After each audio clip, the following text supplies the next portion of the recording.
Okay, it's booting up. Right, welcome to the TIS-100. So, before we begin, we need to read the manual, which I've got a copy of. So I'm going to click Continue. This is it, the Tessalted Intelligence System. So I don't know what I'm doing on it, but should be good fun anyway to get working through this. The first test then is the self-diagnostic test through this. So I just checked my audio just to make sure that's okay, and it does look to be okay, so that's good news.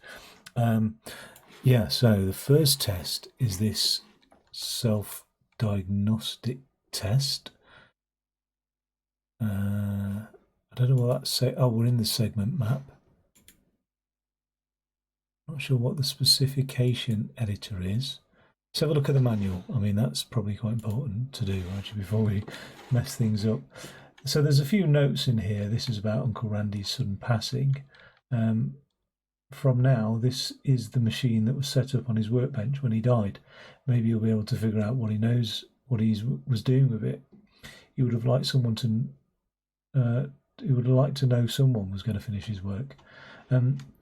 So it says here the Tessalted Intelligence System is a massively parallel computer architecture comprised of non-uniformly interconnected heterogeneous nodes. The Tessalted Intelligence System is ideal for applications requiring complex data stream processing such as automated financial trading, bulk data collection and civilian behavioural analysis. Notes like this one will appear in the manual to indicate scenarios requiring special attention and to refer to other documents that contain more information on a topic. System architecture and organisation. So the Tessalted Intelligence System consists of a large number of independent nodes connected on a local basis. Refer to the model-specific manual to find the precise node population counts present on a particular device. Okay. Node types can be broadly classified as processing or storage, with several variants in each category, so it either processes or stores data. Generally, nodes are connected up to 4 neighbours via ports. Ports enable lightweight message passing communication between nodes. Communication over ports is coordinated by allowing either node to issue a read or write to a port, and blocking until the request is filled by the corresponding node. My brain's already saturated with information and I've only done a couple of paragraphs on that page. If 2 nodes issue the same communication command, read or write, on the connection between them, the nodes will deadlock and a hardware fault will occur. So you refer to the separate document, Tessalted Intelligence System, Best Practices, Patterns of Node Communication for details on how to use ports effectively and safely. Okay, well, we don't want any problems with this TIS-100 machine, do we? I don't know what it could do to us. Okay, if a node issues a command and it is never fulfilled by the corresponding node, the node will deadlock and a hardware fault occurs. Exceptions to this rule exist, so we also need to refer to the document of specific node types of details and the best practices document as well. Finally, another note, this document does not describe timing or throughput for node communication, operations or instructions, as these values vary by model and hardware revision. Refer to the model-specific manual for a detailed description of performance characteristics of a particular device. Oh my God. What have I got myself into? Node type T20, reserved. This node type identifies restricted to specific models of the Tessalted Intelligence System, which I will hereby refer to TIS, and will not be described in this document. Documentation for node type T20 is distributed only with systems containing this node type. Unauthorized requests for copies of documentation describing this node are reported to the State Security Bureau as required by law. My God, this reminds me of a software company I used to work for, an American software company. Oh, God, it's horrible. I feel like I'm getting PTSD flashbacks. Node type T21, basic execution node. Jesus Christ, let's jump in. Honestly, I mean, talk about trying to read the manual first, but let's have a look at this self-test diagnostic. No. Create new program. Read a value from in.x and write the value to out.x. Read a value from in.a and write the value to out.a. And then there's some controls at the bottom here. So I've got to read the value from in.x and then write that value to out.x. So in.x is here, so it's got to go 51 and then be written to out.x, which is 51. And the same for in.a, it's got to go to out.a. So if I run that,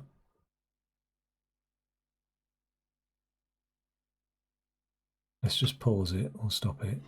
What's happened then? So it's running test 1. What the hell is all this about? In.x, it's coming in here and it says idle 0%. There's move up, comma down, move up, down, move up, down, and then it's got an out.x. And we've got in.x and out.x on this table. And there's nothing in these boxes for in.a.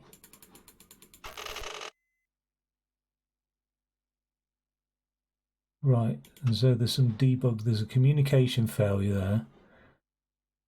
And then there's some debugging information. What happens if I MOV up, comma, space down? There. What happens if I run that now?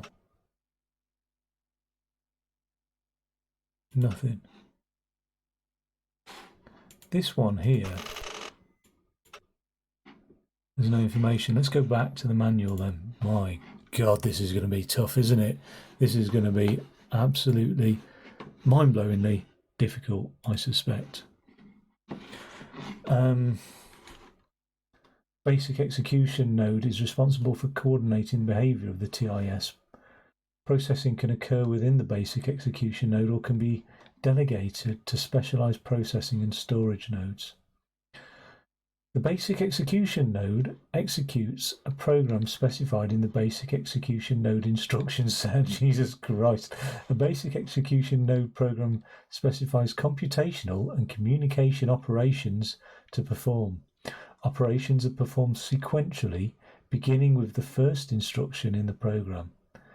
After executing the last instruction of the program, execution automatically continues to the first instruction like a loop then. This behavior supports the common usage of basic execution nodes in which programs are written to operate in a continuous loop. Okay. In addition to the communication ports, all Tessalted Intelligence System nodes, the basic execution node contains a number of registers. My brain just froze then. It was sort of catching up with a cache. Contains a number of registers that are used in the execution of its program. No additional memory is available on the basic execution node. If additional storage is required, the node should coordinate with another basic execution node or a storage node. Okay, all registers store integer values, now we're talking English-ish, between -1000 and 1000.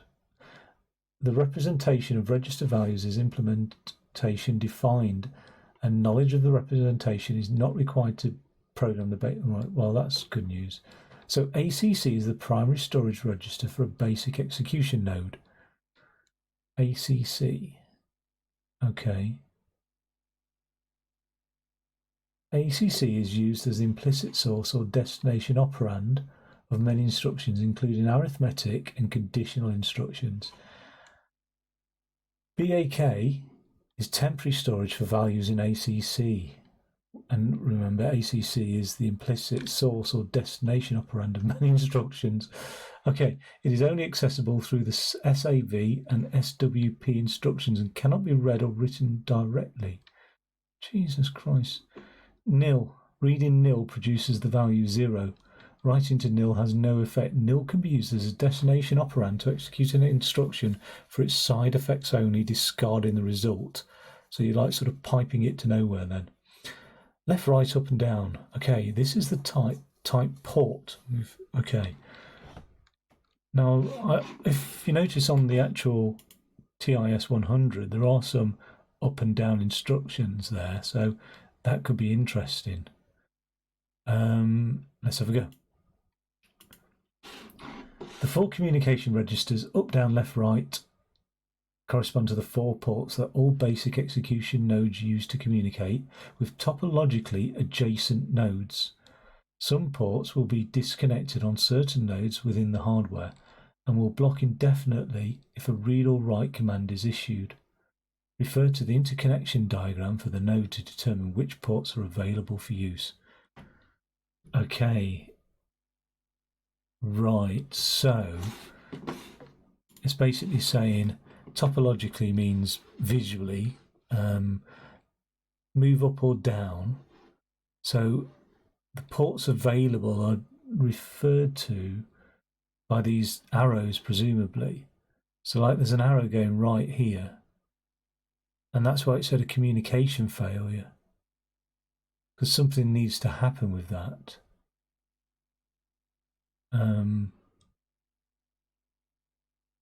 Okay, that's interesting. So something needs to go into that, because if you remember back to earlier in the manual, I don't know how the hell I remember this, it says if a node issues a communication command and it is never fulfilled, not that one then, if 2 nodes issue the same, oh, I don't know why it's errored then. If it's issued a communication command that's never fulfilled by the corresponding node, the node will deadlock. So I wonder if it's... I have no idea still, really. I'm just really piecing together what's going on. Well, I'll read the instruction manual whilst we're looking at the screen. So there's an any port type as well. When any is used as the source of an instruction, the instruction will read the first value that becomes available on any port. When any is used as the destination of an instruction, the result of the instruction will be sent to the first node that reads from any port on this node. Okay, and then there's a last one. Last refers to the port last read or written using the any pseudo port. It otherwise behaves identically to explicitly specifying a port. Reading from or writing to last before it has been set by a successful read or write using the any pseudo port will result in implementation defined behavior. Jesus Christ. Refer to the separate document, Tessalted Intelligence System Best Practices, Patterns of Node Communication for Sample Code. I hope that document's in here. What have we got? Right, on the TIS, we've got a move or an MOV up, comma, and a down. That's the only instructions we can see. So let's have a look, see if we can see. Look at... Okay, so we've got an MOV 8 ACC. So it's given us some examples, okay? SRC and DST instruction parameters may specify a port or internal register. Any use of a port will block until the corresponding node connected to that port completes the communication by reading or writing a value. Additionally, an SRC parameter may be a literal integer value between 999, plus or minus 999, right? BAK, there's no easy way of saying that, between minus 999 and 999 inclusive. BAK cannot be specified as a source or destination operand. The value of BAK is only accessible through special instructions SAV and SWP. Parameters are arbitrary textual names used to specify jump targets within the program. Oh, we're getting there, I think. Not really. All text including and after the comment symbol is ignored. Text placed after two comment symbols will be used as the title of the program in which it occurs and is displayed in the debugger to make browsing programs. Right, okay, so we've got the label syntax. Labels are used to identify targets for jump instructions. When used as a jump target, the instruction following the label will be executed next. So this label is on a line by itself, loop. L. Oh, okay, so you can have a label. And this label is, so anything before a colon can be a label, and that can be anything you want. A NOP, N-O-P, and the equivalent syntax is add nil. NOP is a pseudo instruction that has no effect on the node's internal state or communication ports. NOP is automatically converted to the instruction add nil. Okay, all right, well, get my head around that later. Here we go. Syntax MOV, we've got the source and then the destination. So source is read and the resulting value is written to the destination. So the examples are MOV, the integer 8, and the ACC. The literal value is written to this ACC register. Or a value is read from the left port and written to the right port. Well, we've got the value is read from up and written down. A value is read from the up port and then can be discarded. If we have a look at this then, and are we stopping it? Let's just step it. All right, so it's ready to execute that first instruction there, isn't it? And it's moving the value from the up to the down. If we step again now, there's nothing being written to the ACC. This value 51 is coming in. What happens to that value 51? It's followed that instruction in that first node and it's moved it to that second node. But is it in the second node already? I think it is because it's there. Now that's interesting because the node's in write mode. This node's in read mode. The next step is in write mode, isn't it? Interesting. But they had a communication failure here. So if we just stop this, right, look at this as well. This arrow is going into this node. Can't find a pen right now, so I'm just going to take notes here. It looks like short-term storage. Okay, so why don't we, instead of moving it down, why don't we move it to the left? And then stop this program and step it. So nothing's coming in X and nothing's coming in. Now we've got the value 51 coming in .x, and it looks like this table is like a table of values for testing input and output. And if essentially all computer systems are input, some action, and then output. So we've got the inputs 51 and 68 respectively. If we step it now, 51 is going down, 68 is moved the value from the up into the left. Now that should error out then if we've understood that instructions, because okay, it hasn't errored out yet, but something's happened.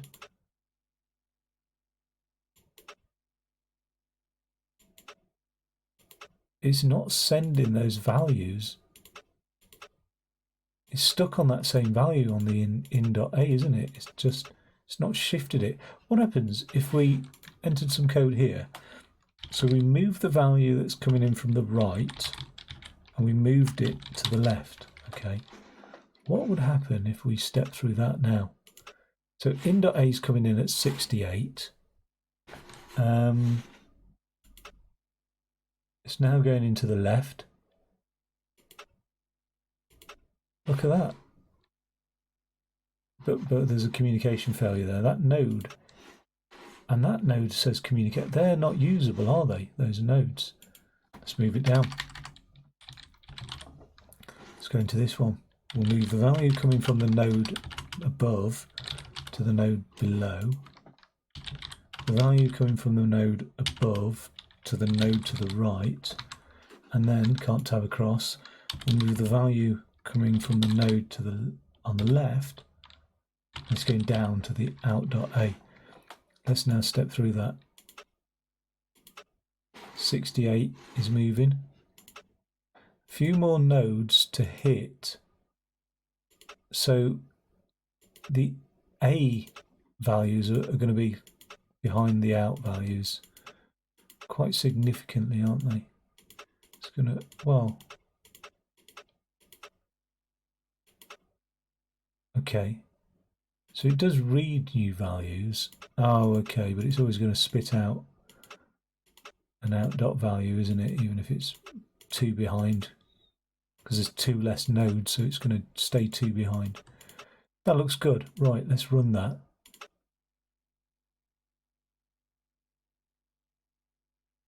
Three tests, 4 tests. Jesus, it's done it.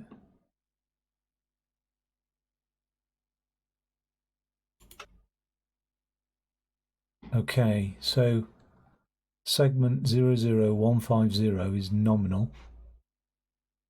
That's good news.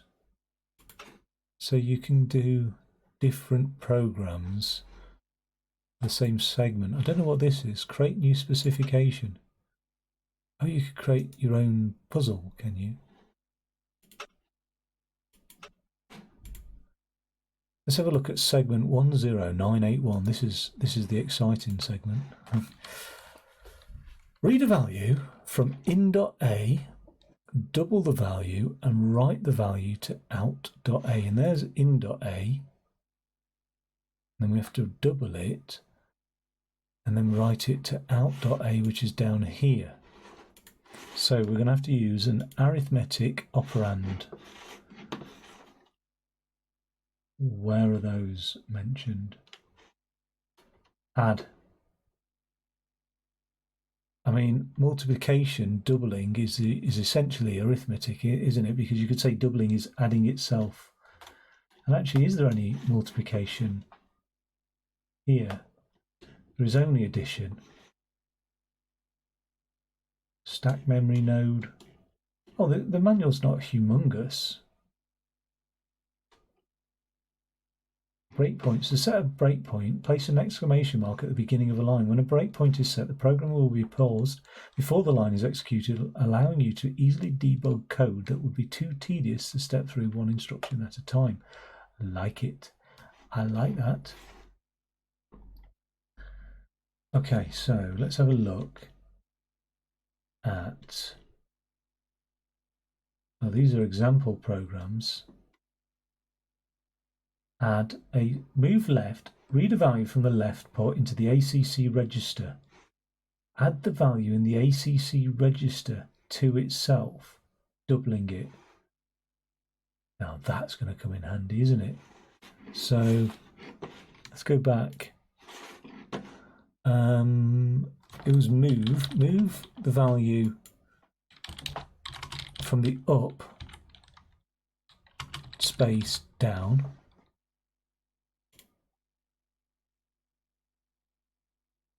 Move the value from the up to the down.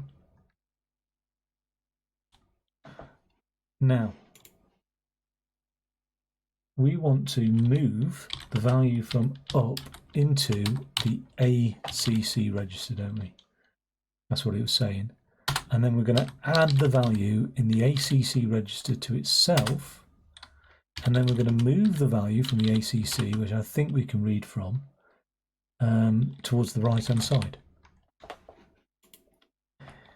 Then we're going to move it from the left down.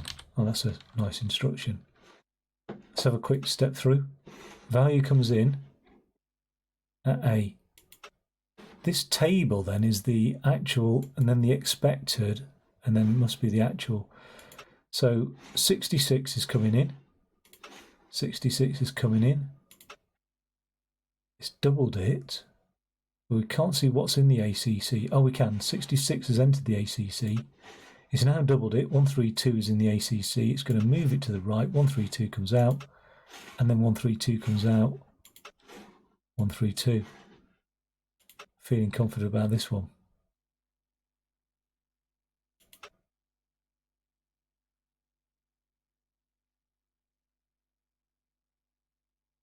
Hell yeah. Get in.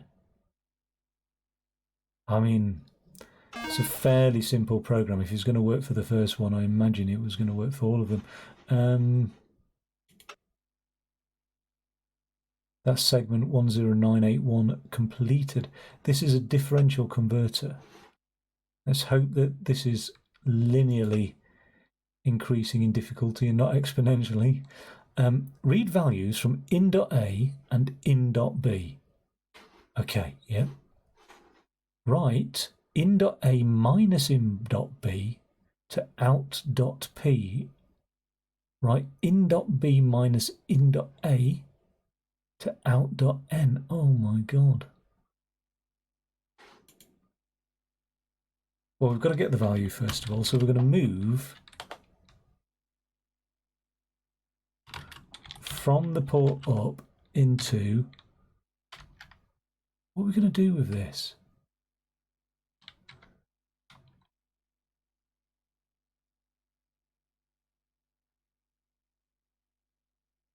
Into the ACC, okay?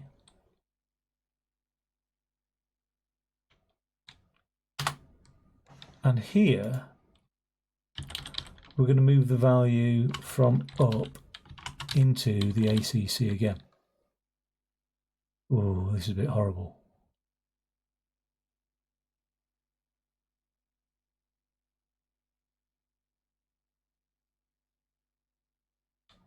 Right, let's do the first calculation.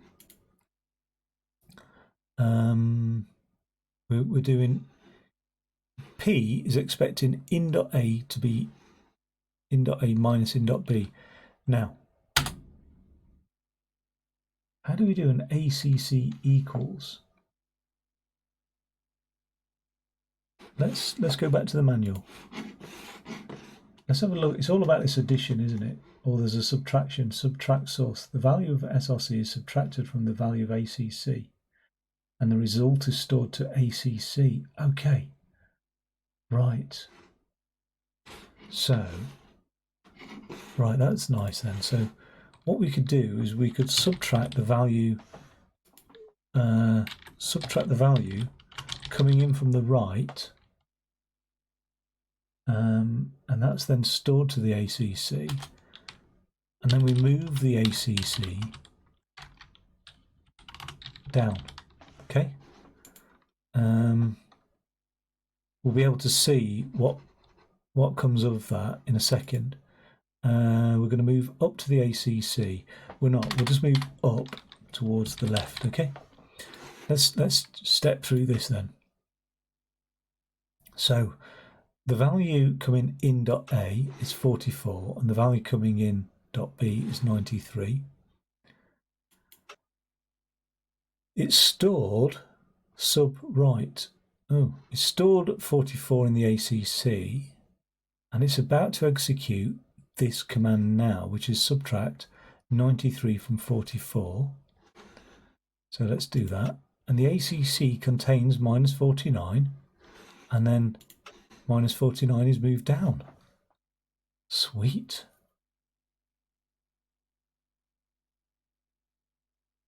Got an issue now though. We've got to do that for the same thing on out.B.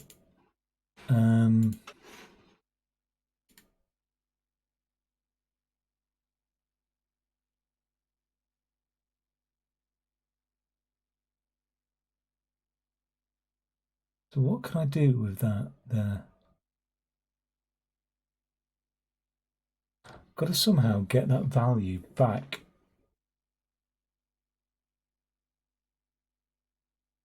But the ACC is overwritten when I subtract it. I can make use of these though as storage, can't I? That could effectively be a temporary storage node. It moves it into its ACC and then moves it back. Nice.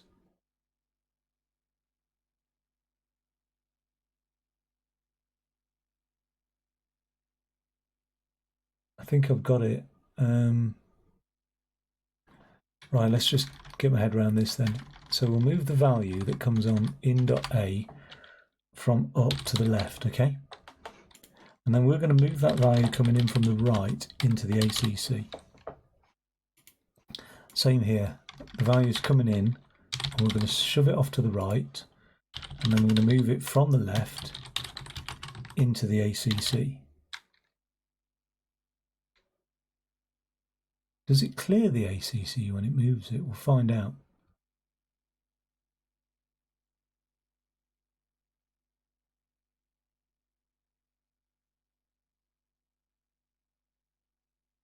No, because if I do that and I do some lines here, it's going to loop through that code, isn't it? It's going to be quite nasty. So I don't think that's going to work out well either. Let's try and get our heads around a reasonable algorithm to do on this. We move that from the up into the ACC, and we're going to move that one. Can we do this in parallel to the ACC? I don't think we can, but we'll see. We need to exchange these lines somehow.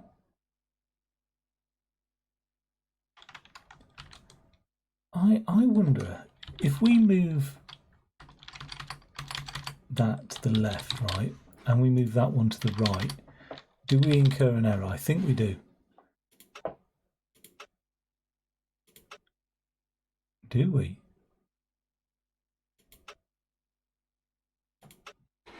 It doesn't look like we do. Let's do that then. Let's move that into the ACC, and we'll move that into the ACC register. This one here, now we're gonna move the value coming in from the right. Oh no, we're gonna move the ACC to the right, and this one we're going to move the ACC to the left. We're then going to move the value coming in from the right, so we're going to then be in read mode. No, we're not. We're going to sub, aren't we? We're going to sub the value from the right, and that will automatically do that to the ACC, and then we're going to sub the value from the left. We're going to move the value from the ACC down. Same again, we're going to move that value from the ACC down. Let's have a look. We don't need to, we could just see what's going on. Right, we're going to move the value 44 and 93 into each of those respective ACC registers. That's happened. We're then going to move those ACC values left and right, and it looks like the ACC has retained that value.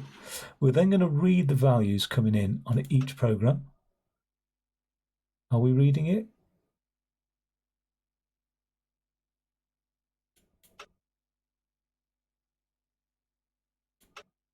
Looks like we've errored out. Idle's getting high. What happens if I run this thing? Idling. It sort of stops, doesn't it? Why does it stop? It stops. I'm trying to move the value left from the ACC and the value right. Ah, but it won't flick onto a read mode, will it? Okay.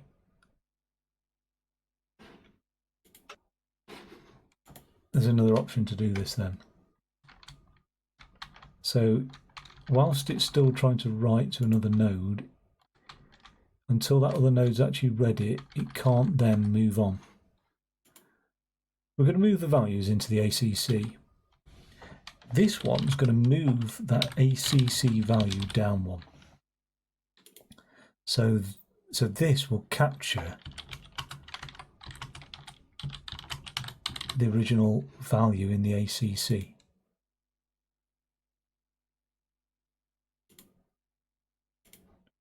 Right. We're then going to subtract the value coming in from the right on the ACC, and then we're going to move the ACC to the left. And then we're going to move from the right this down, okay?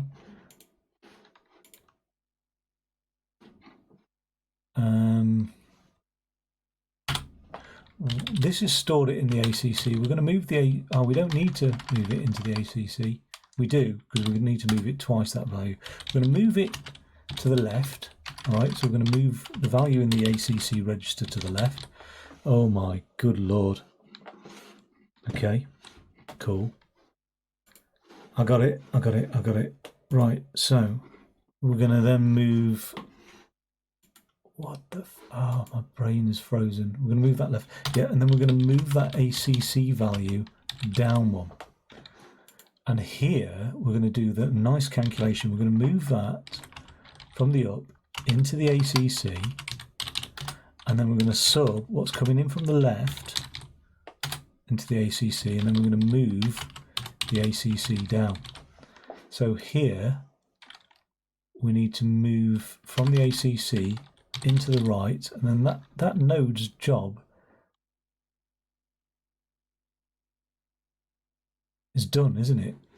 That's now finished, because that handles the original value in .a, and so we're going to move what's coming up down into the out.n.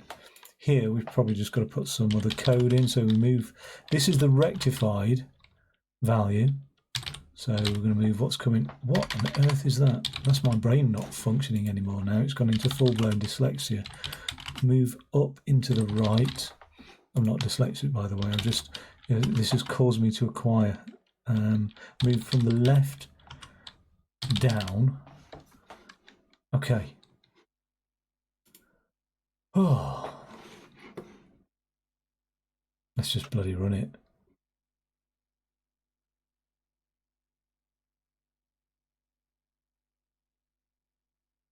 Actually, those expected values, I'm just looking at that, have all matched.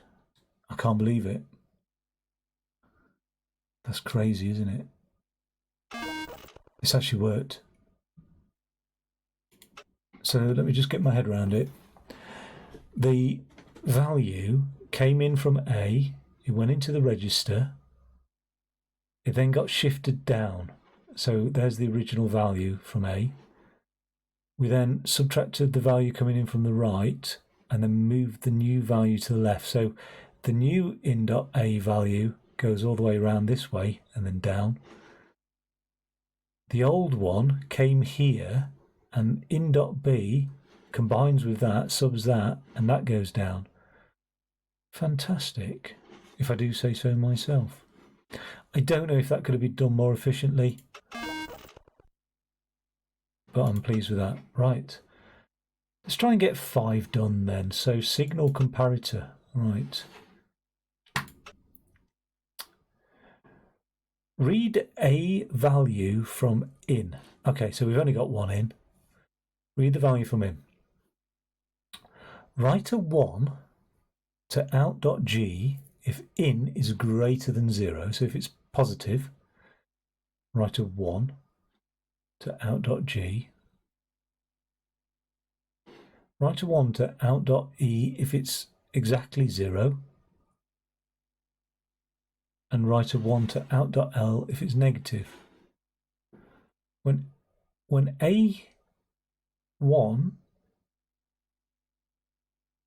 is not written to an output, write a 0 instead. Oh, okay, all right, it's a bit binary. This should be interesting. So we can't use those 3 nodes. All right, there's some problem there, isn't there? Found a block of static memory, but it's in a proprietary format I never saw before.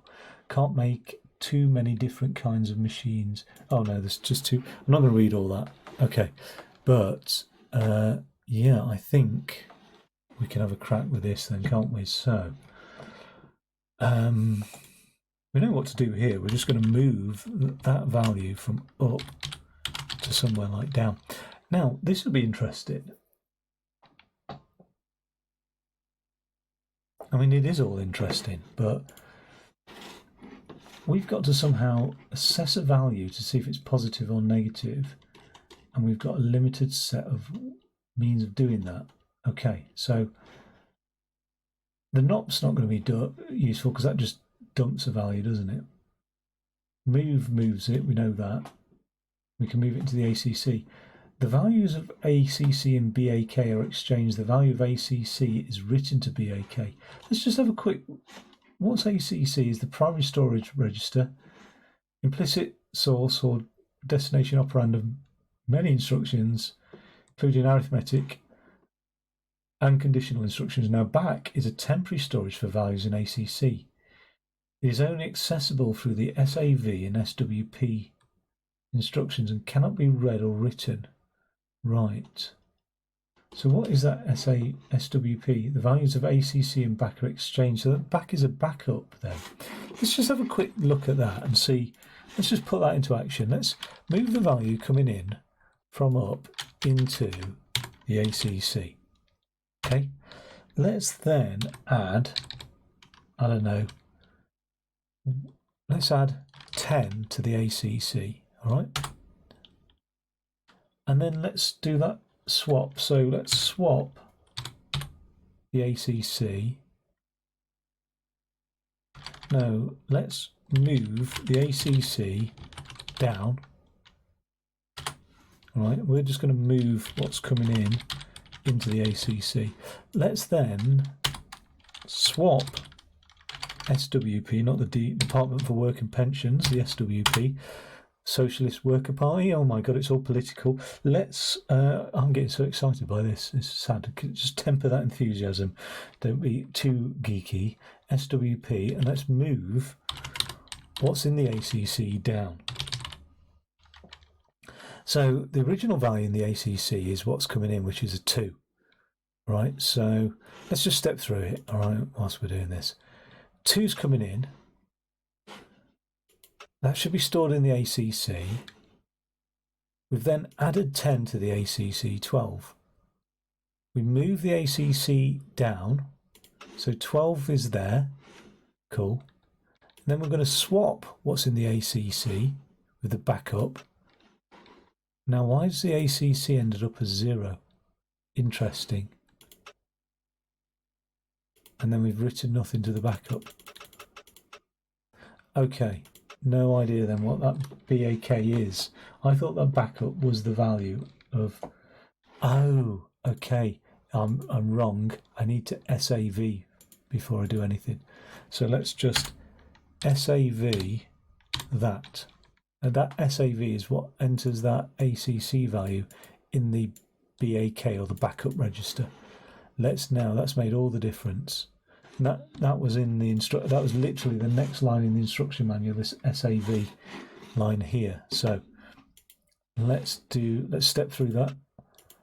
ACC has a 2 in it, then saves that 2 to the BAK. We add 10 to the ACC, we move the ACC down 12. We're now going to swap the ACC with the BAK. So that's now back to 2, and then we move that 2 down. Excellent. Right. That has got my head round ACCs and BAKs and SAVs. Right. Demystified it a little bit. Thank God for that. Probably going to move that value from the up into the ACC or something. Now we know what the sub and the negative do. No, we don't know what the negative does. Let's have a look at that. The value of the ACC is arithmetically negated. A value of 0 remains the same. Okay, that's interesting. So that can help me identify if the value is 0, all right? But that's about it. Jez, J-E-Z. Let's get this onto, because it's a bit difficult, and I put it onto 2-page display. Let's just put it back onto single page view. All right. Let's have a look at this Jez here. I'm tired as well. So, oh no, we've missed one. We've missed JMP. Transfer execution unconditionally. The instruction after the label will be executed next. That's interesting. Okay, so we can jump to a label. That's quite nice. So that suddenly means the code execution isn't linear. We've got some, I don't know, bifurcation. JEZ, transfer execution unconditionally to a certain label. Okay, the instruction after the label will be executed next if the value of ACC is 0. Interesting. Now, can the label be in a different box? That's the question. Or is it in the same box? So that's the next thing to test, all right? So we're going to move that value into the ACC. Now, can we JMP, which is jumping conditionally, to the label test? All right, and let's just put the label test, undefined label. Well, that's because I haven't written it in here. Test, exclamation mark. It's still undefined, so it's looking like, what happens if I test here?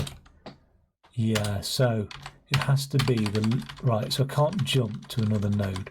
Well, that makes sense as well. Anyway, if you think about this like object-oriented programming, these are just different, classes, if you like, so they can't really, or instances, it doesn't matter, they can't really see what the inner workings of the other instance is, really, or the other node. Let's not confuse things with more jargon that we don't quite understand. JNZ, transfer execution conditionally. So the instruction after the label will be executed next if the value of ACC is not 0. Okay. So we've got some means of handling conditions, really. And maybe ACC, what we need is an if statement, don't we, really? But let's have a look at this. This one, transfer execution conditionally. The instruction after the label will be executed next if the value of ACC is positive. Wow. Okay. Or the value is negative. Great. Well, all right. Let's go back to this. We'll just get that value, move it down. All right. Get that value, move the value up, mov, up to down. Okay, cool. Let's get the next value now and move that from up to the right. So we've got a value coming in from the right. Now, what we need to do is move that value from the left into the ACC, and then we're going to do some things, aren't we? We're going to output, right? We're going to output the value. That's going to be the label, and we're going to move the what we need is a positive, all right? We need a positive outcome. So pos, hopefully that's label doesn't conflict with anything. I think it does, I think there is a neg. So if we're going to use pos, we're probably going to need to avoid using negative. So let's call it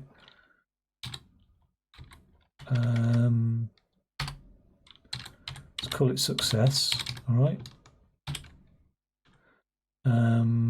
I don't think there is a suck. We'll leave it as suck. All right. Successful is we're going to move the value from the. We're going to move 1 down. Okay. Negative, right? So a fail, FAI, or foul. That's better, isn't it? And then instead of suck, we're going to have sus. All right. So first 2 letters of the word, last letter of the word. Oh my god. Right. Move. We're going to move the value 0 down. All right. Cool. Now we've got this value in the ACC. We're going to test it. Okay. To get an out.g, we just need the value to be greater than 0. So all we're going to do is test to see if it's greater than 0. And we've got something here. If the JGZ says transfer execution conditionally, the instruction after the label will be executed next if the value of ACC is positive greater than 0. Now this is interesting because, and we'll have a look at this, because what happens if it's that value there? Okay, can I cut and paste that? I can do.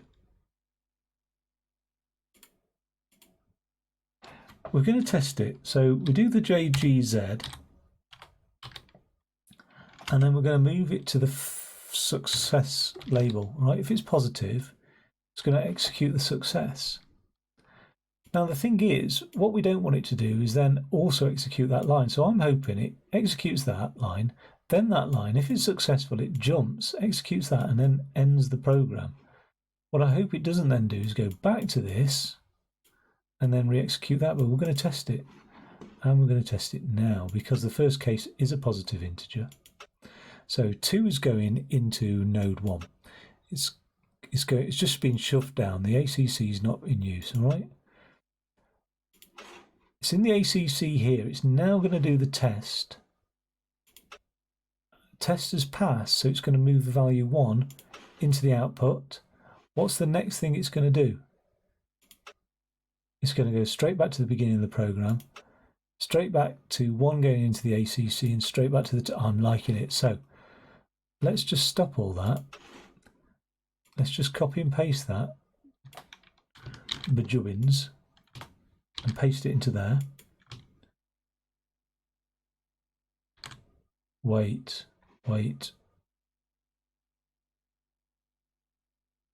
No. We're all right because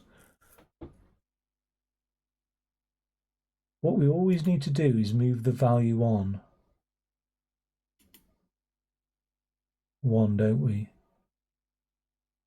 So how can we have multiple lines with that? And if so, if it fails, we need to send a 0 and then move the value on, don't we? Or we could just, or let's just do it sloppy. Let's just move the value on to the right. So we move the ACC to the right every time. Doesn't matter. In fact, to speed things up a bit, we'll always move it to the right straight away. And then that just gets cracking on, doesn't it? So let's copy and paste that.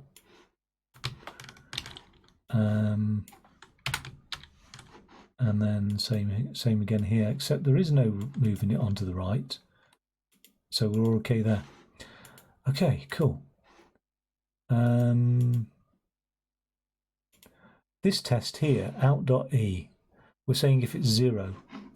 So have we got something to show if it's 0?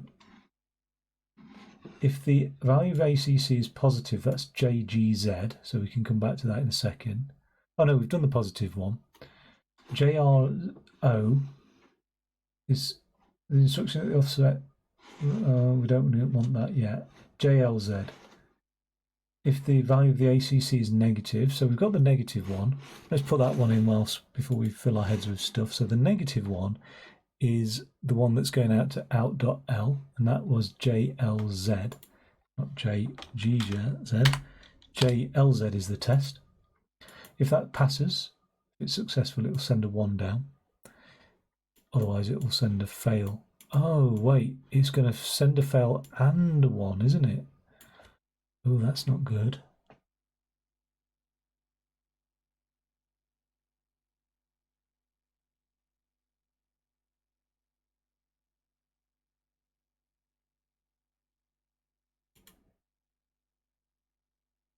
Let's see what happens. We'll step through it. We'll see what happens. What I'm thinking of is if it tests negative, it'll jump it to the positive outcome, right? Successful. However, if it tests positive, it will then run that and run that. That's not good if it does that. But we'll have a look. Right, we need the other one now to just test if it's 0.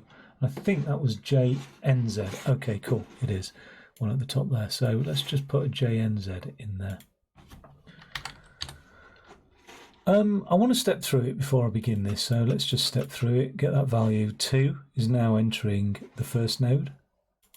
So we'll step it in there, it goes into that register, and it goes onto the right one as well. Now the trouble is, we've already got an output on that node before we get an output, before it's even entered, it's just entered the register of out.l. And that's not that bad, it just means that the out.l is 2 behind the out.g, but it will eventually catch up, I'm sure. Okay, right, we've got a problem here because so it did send a 1. In the negative scenario, it has executed that label.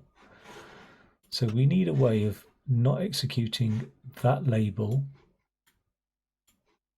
if it fails. And I wonder, instead of jumping, right, can we just go directly to executing that code there? No, we can't. We can't do that. Okay.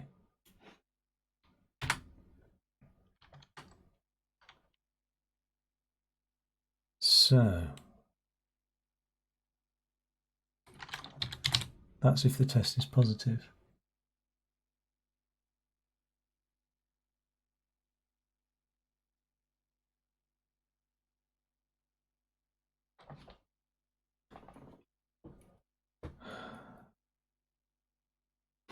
How do we negate that? How do we get the is there anything else here code-wise? The instruction at the offset specified by source relative to the current instruction will be executed next. Okay, so the instruction will be executed next, effectively halting. So JRO is a way of skipping a line.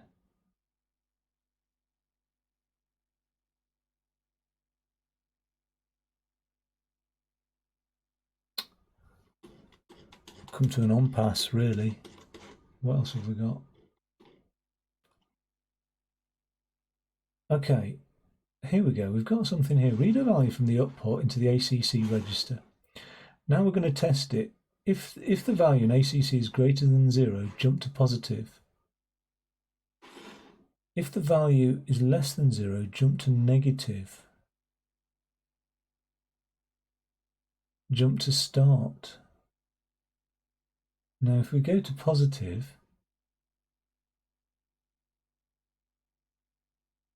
and then, oh, we jump to start. Oh, that's brilliant. Of course. So we don't continue executing lines of code. And this is how you handle multiple lines as well. Is that a space in there? Let's have a look at that then. So if the value was, let's go back to this screen. If the value is positive,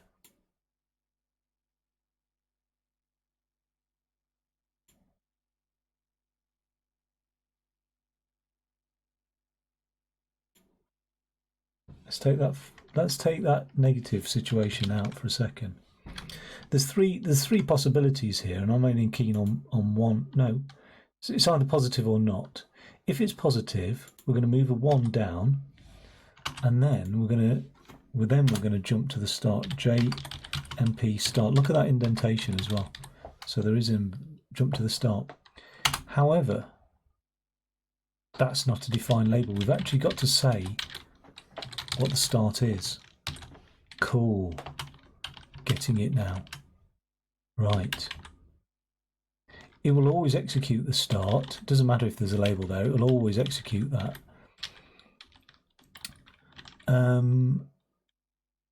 Now, if it tested positive, it will do that and then jump back to the start.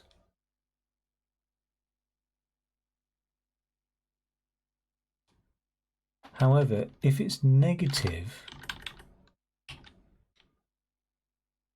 so if it's anything other than positive, what we need to do is move 0, not a dash, 0 down, and then we don't want to execute this line of code here, so we then move back to the start. We don't move back to the start, we jump to the start. Got it. Let's copy all that gubbins there. Now, oh, and we also need to move the value to the right, don't we? Instead of doing that here, we always need to move the value to the right, don't we? Yeah. So, apart from the last one, obviously. So, let's go back here. What's this test, JNZ? right? So we'll paste that in there, and it's a JNZ, not a JGZ. So we're going to test for it being equal to 0. If it's equal to 0, we're going to jump to success. Okay, so I'm not going to call that success. I'm going to call that, can I call it true? Just neater, isn't it? Jump to true.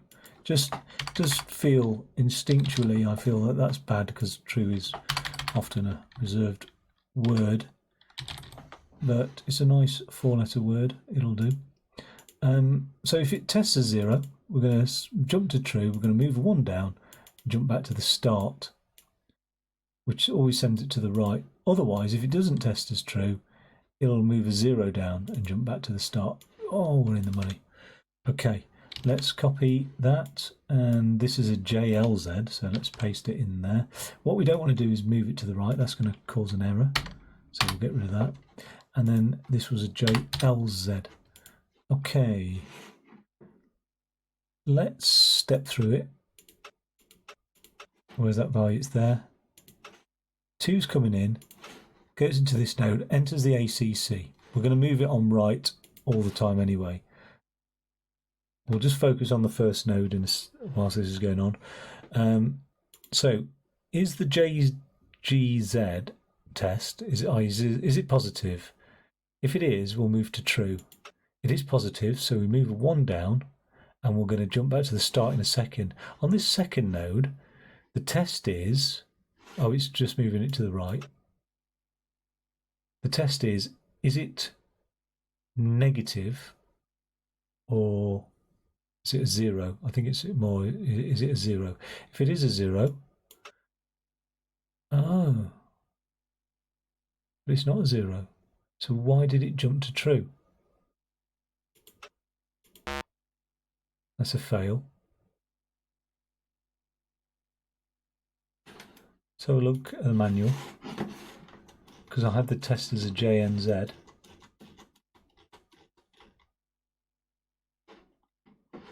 The instruction after the label will be executed next if the value of the ACC is not 0.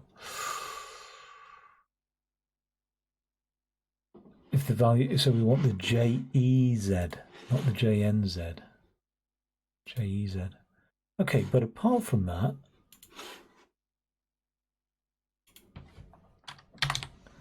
I think it's all good. We're getting the correct values out by the looks of things. It's occasionally jumping and then going back. That is quite neat. That's probably, apart from a few other bits of code, that's probably the full skill set required for writing. You know what I mean? That's probably all the components you need to code all of the puzzles, I imagine. We'll see. Probably the rest of it is just like in the skill of actually putting together a program. We said we're going to do 5. Let's do 5. We've got through this a little bit quicker than I thought. I thought I'd be here for hours. So this is a signal multiplexer now. We'll create a new program. I'll have a sip of Ribena to give me some energy. So we read the values from in.A and in.B. We also read a value from in.S. So where's in.A? It's coming at the top. In.S and in.B. Write in.A when in.S is -1. Write in.B when in.S is positive. Write in.A plus in.B when in.S is 0. Okay, so we write it out. Neat.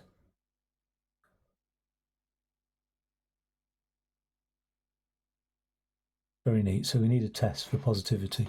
Okay, all right. So I'm going to move the value from up into the ACC. Okay. And we've got to be careful because we can't. I'd be tempted to then move that ACC value to the left and then move the ACC value to the right. But I can't do that because we're going to end up falling behind, because every time we step, that in.s value changes. So does the in.a value. So we haven't got time to do all that. In fact, we haven't really got time to move it into the ACC, have we, either? I don't know. It doesn't feel like it at all.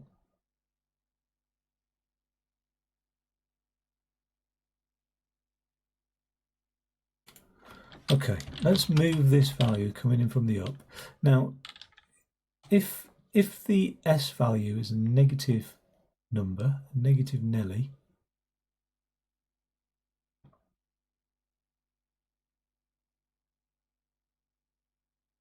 we need it to do something. We write in.a. Okay, I got it. I think. Right. So remember, JEZ. All right. Let's just do it properly. Let's have a start here.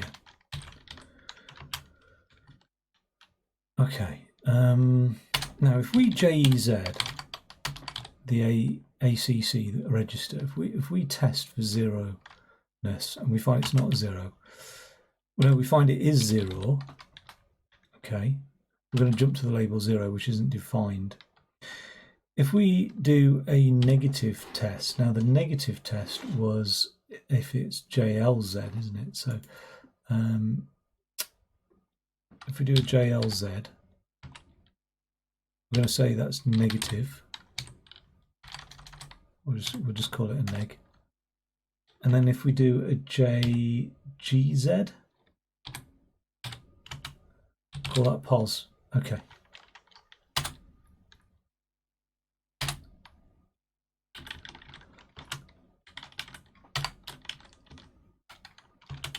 Right. Now, in the case of it being 0, what we need to do is we need to add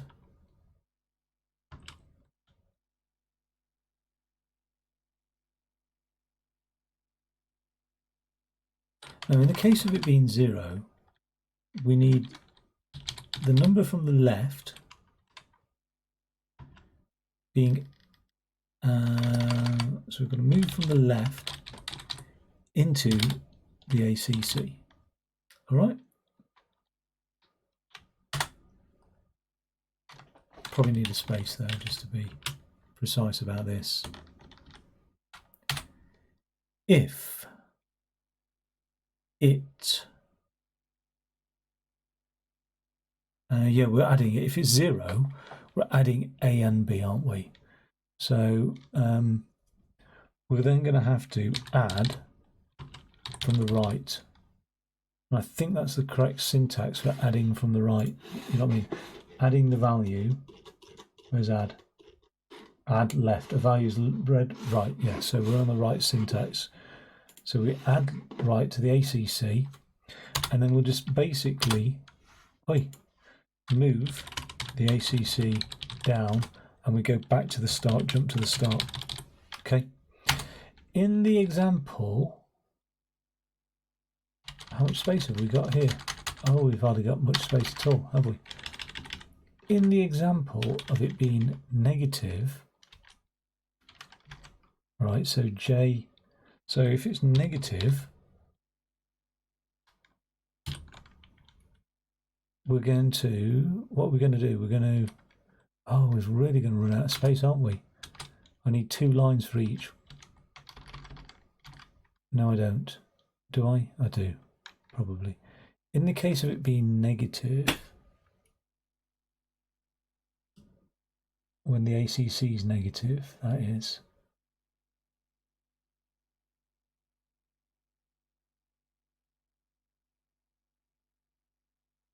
What do I do?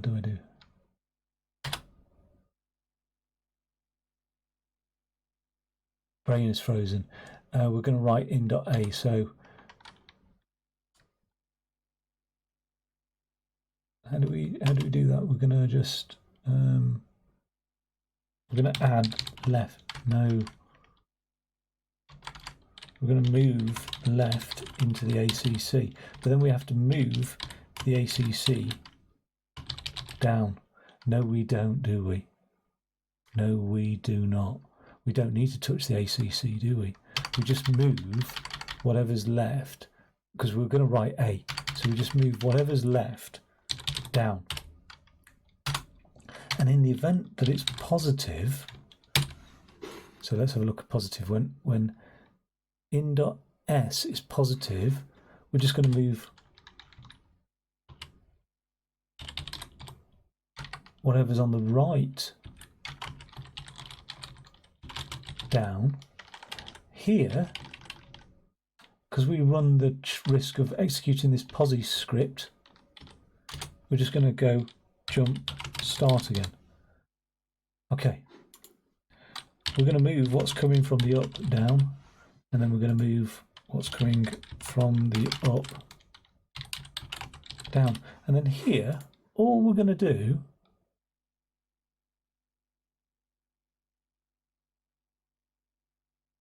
got a problem here. We're going to have a bottleneck, aren't we? Because if I move what's coming from the up to the right, if we don't execute anything that drags it from the left, this is going to be stuck, this node. So we can't have the logic in here. Otherwise this, and I'll just demonstrate that for myself really. Move what's coming from up, down. Let's step through it then, okay? That's a bit annoying, but at least we've got some logic down.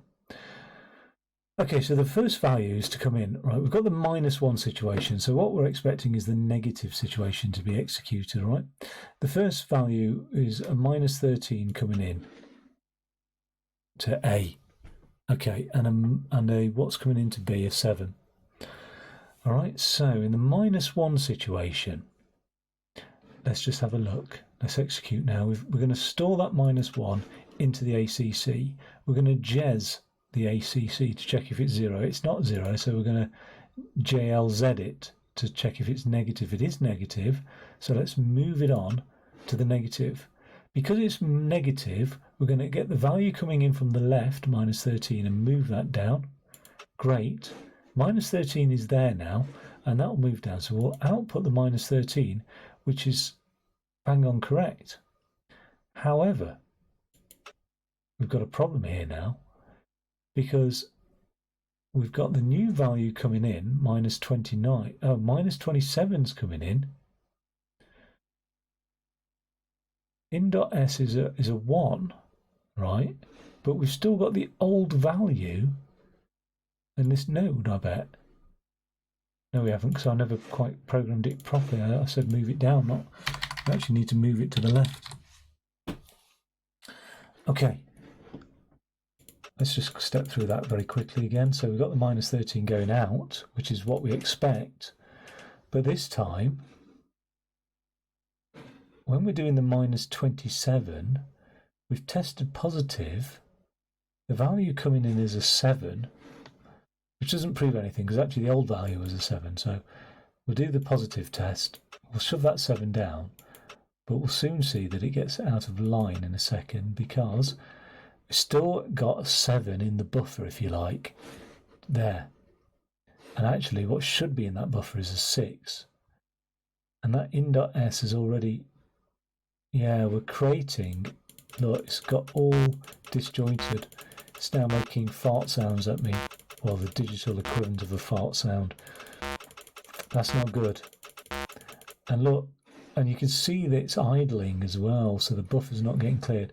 So unfortunately, we can't use the logic in here. It was good logic-ish, but we got a problem there. So the logic's going to have to go in here.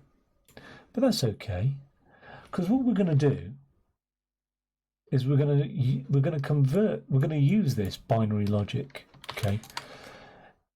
In the case of it being 0, right? So we're going to start, and we're going to move the value into the ACC. All right, that's pretty much what I can imagine is going to happen quite a lot. In the case of that value being 0, so we're going to jez it.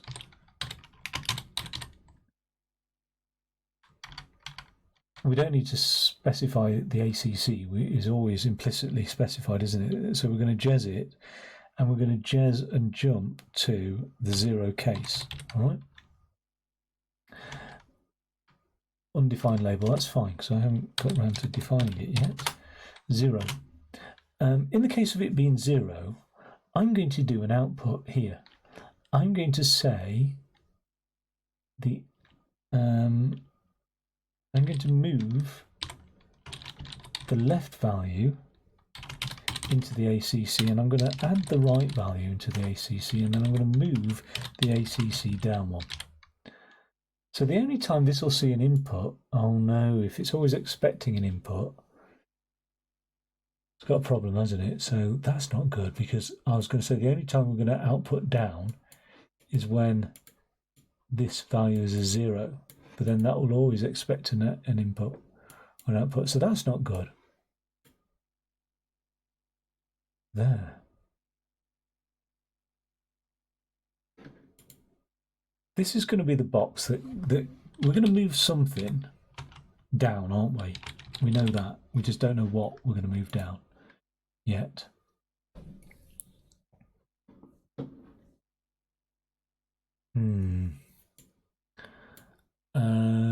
That's all right. We're missing an operand, but what we know is we'll move something down. We'll just call it the ACC for the time being. Oh, this is hard until you solve it, and then it's easy.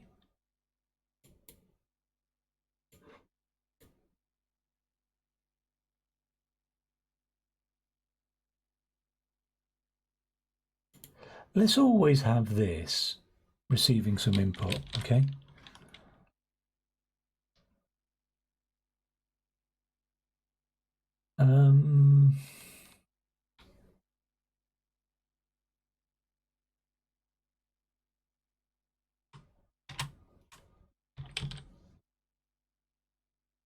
Let's move that into the ACC.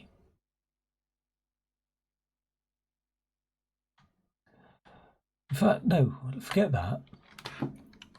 Let's always add what's coming in from the left to the ACC. In fact, forget that. Oh my God.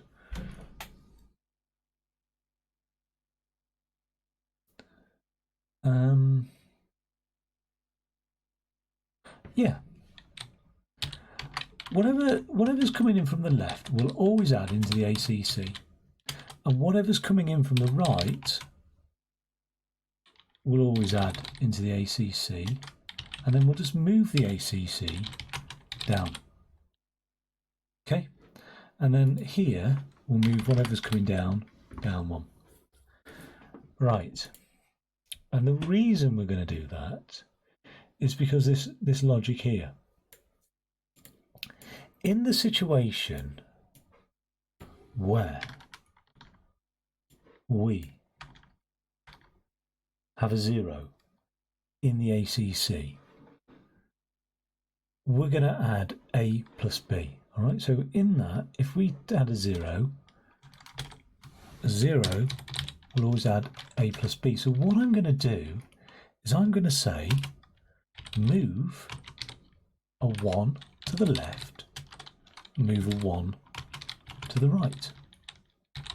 Okay, cool. In the situation where in.s is negative, right, and oh, if I do that, I am going to have to jump back to the start as well, aren't I?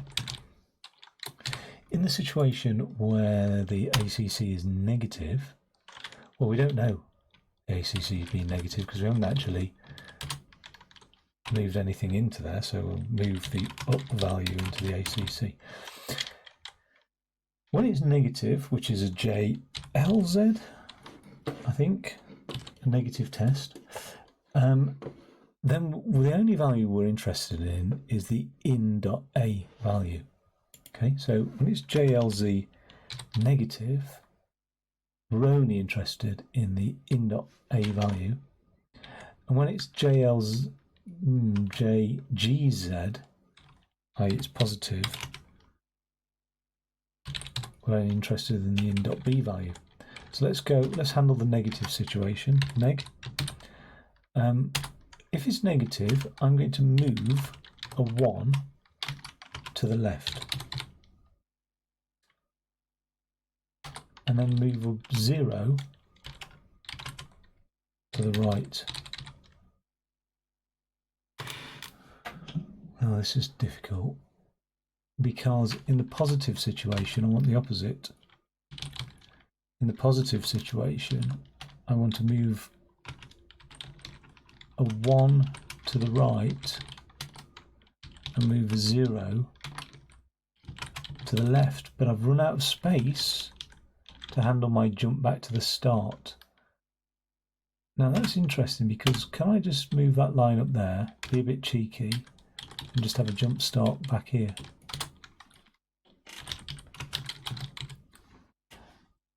Let's see what comes in. It's the in.s is fortunately a -1, so we'll just test that out.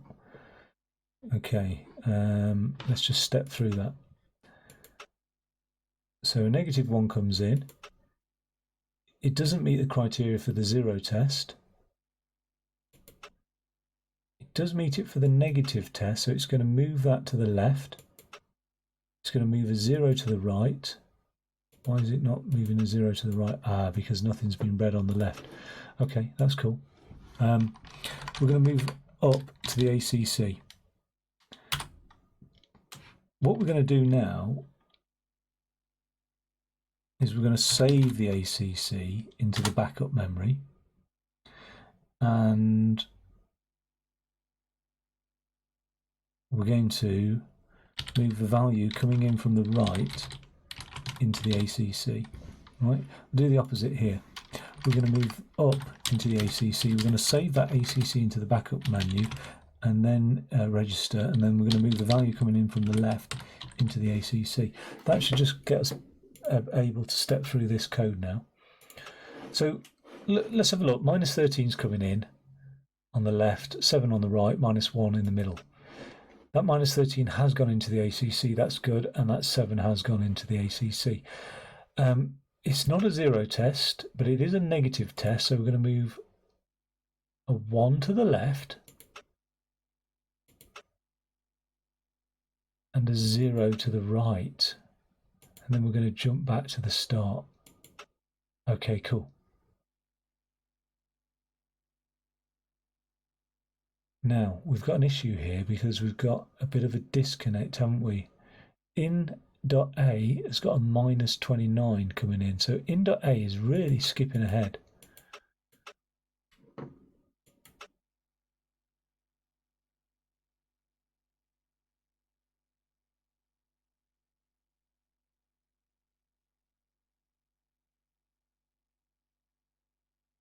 We're going to have these like equal lengths of code, really.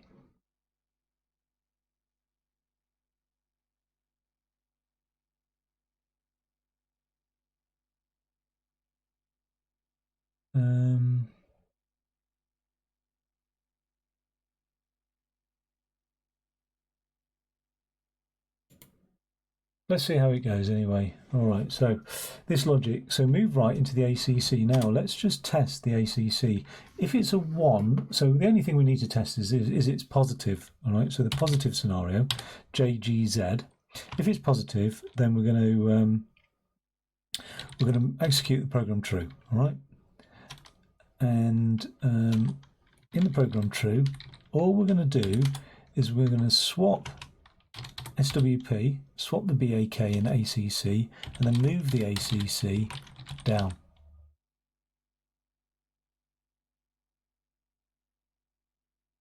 Okay, that's if it's true. If it, oh yeah, and then we're going to jump back to the start as well. If it's not true, so we've got to encapsulate this in a start, haven't we, as well? Okay. If it's not true and it's a negative value, all I'm going to do is move the value 0 down. and then I'm going to jump back to the start again as well.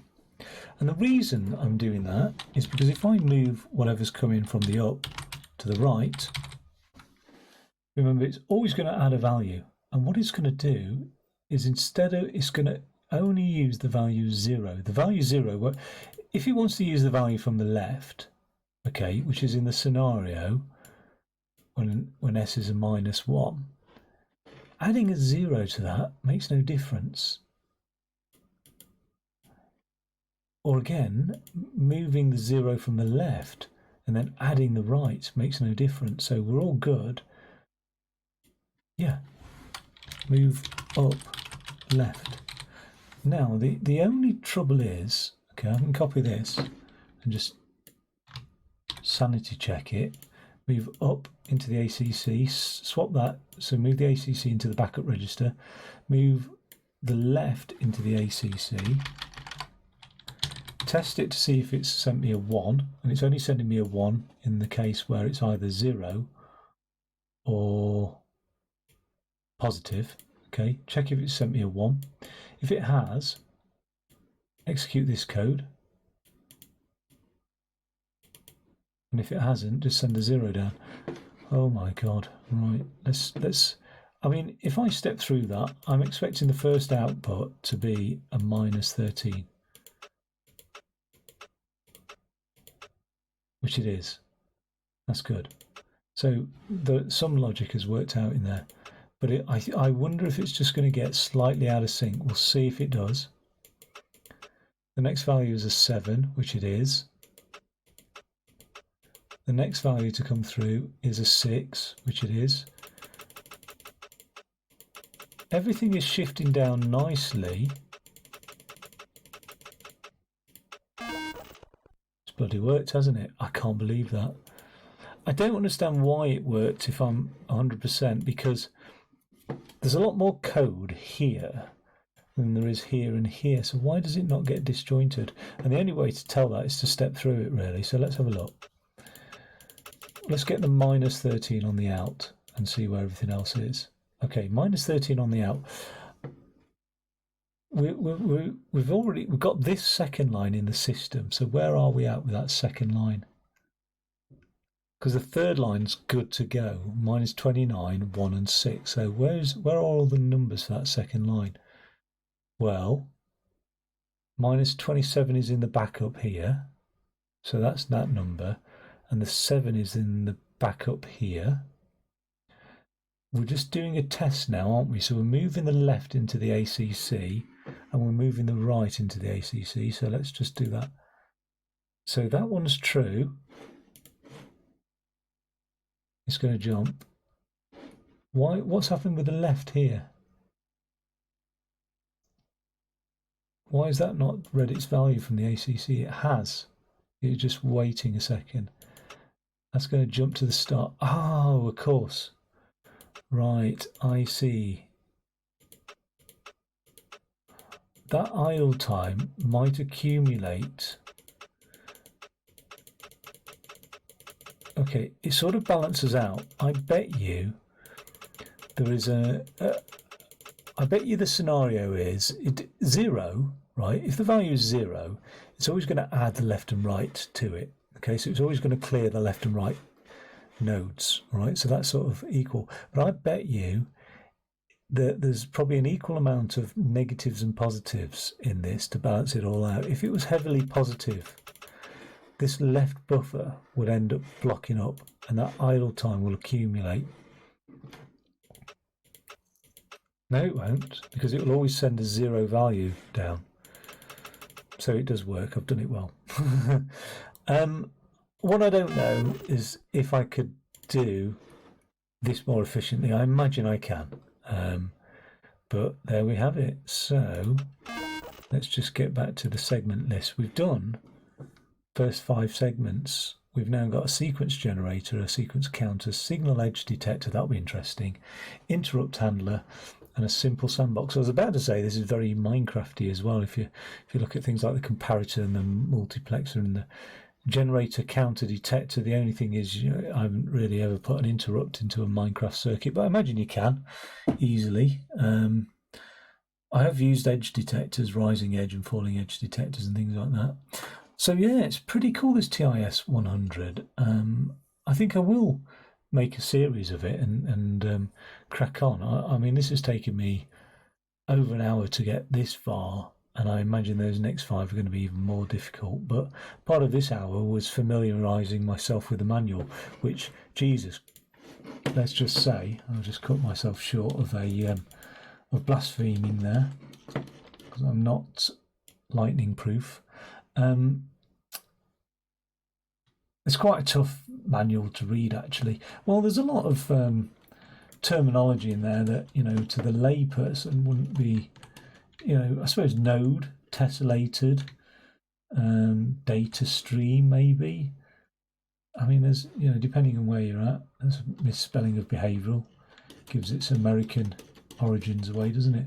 And also, interestingly, if I could be bothered, there's some text there to be read as well.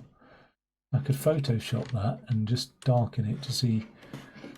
Hell, why not? No, I'm not going to do that now. Not on camera, anyway. That's off camera. So yeah, look, there's some text there as well. That's nicely been done. It's all JPEG images because I don't think I can actually highlight, unless it OCRs it. I don't think I can highlight the text per se. Oh, it does sort of OCR it. Anyway, yeah, so it's not selectable text. Pretty cool. I'm pretty pleased with that. Okay, I'm going to crash out now because my brain hurts, and there's only so much Ribena I can feed it. But thank you ever so much for watching. Obviously, if this has taken your interest, if you're this way inclined, I would say it is programming, but a heavy emphasis on logic. But if you are interested in this sort of stuff, TIS-100, get it downloaded on Steam and have a go. Don't watch any YouTube videos, because I presume I'm not the only one who's well, I've done this on Twitch, but it always goes to YouTube. Don't watch anything that give it away. And if you're really interested in this sort of stuff, sort of programming type puzzles, I'll always plug Project Euler, which I never put on YouTube out of respect for the project, but it's called Project Euler, named after the mathematician. And although it does involve programming to get to the solution, it's very much more mathematical. I always think of programming as a sort of sub-subject, if you like, of mathematics, really, computer science being, if you're to look at the taxonomy of knowledge and skills, etc., I always think of computer science being a subset of mathematics, definitely. And Project Euler really looks at that mathematics, whereas you do need some programming. And it's interesting because some people put solutions in Java, Python, whatever. I've seen JavaScript. I've seen BASIC. That was quite interesting. I've even seen, what's that, Pascal, and what's that horrible language that's in all the financial institutions, or was at one point? The really non-object oriented language. But I've seen all sorts of languages used, but then I've seen some really neat solutions in just mathematics where people have just done 1 or 2 lines of logic and said, hey, this is it. Whereas I've done it in 20 lines of Python. So that's Project Euler, EULER. Have a look at that if you're this way inclined. And this is the TIS-100. Okay. Take it easy, and I'll catch you next time, where we're likely to just blow some heads up in Battlefield 5. All right, take it easy. Cheers. Bye.